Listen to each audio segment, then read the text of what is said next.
The 2022 Jeep Wrangler 4-door tipped over in the driver's side small overlap crash test in a repeat of a problem shown by an earlier model. Structural modifications made by the manufacturer did not eliminate the issue. Here's Nathan with more details. Like the 2019 model tested earlier, the 2022 Wrangler tipped onto its passenger side after striking the barrier used in the crash test, resulting in a marginal rating for driver's side small overlap protection. A good rating in the test is required for a top safety pick award. The Wrangler performed well by the normal metrics used to evaluate performance in the test. The safety cage surrounding the driver held its structure well. The restraints also effectively controlled the movement of the dummy, though the test indicated a significant risk of injury to the driver's left leg and foot, and the combination head and torso side airbag did not deploy.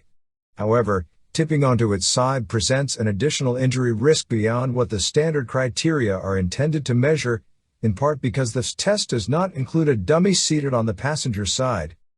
Even partial rollovers are dangerous, as they increase the chances that an occupant may be completely or partially ejected from the vehicle. That's especially relevant for the Wrangler, which has a roof and doors that can be removed and lacks side curtain airbags.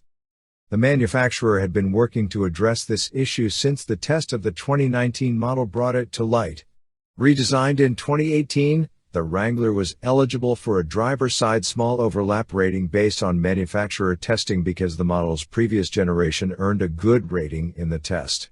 In such cases, SWS will assign a rating based on video of the manufacturer test and other documentation. The 2019 model did not tip over in the test conducted by the company and submitted TIFs for verification.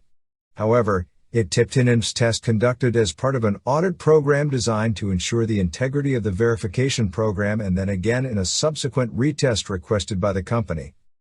If you like this video, hit the thumbs up button, and thank you for watching.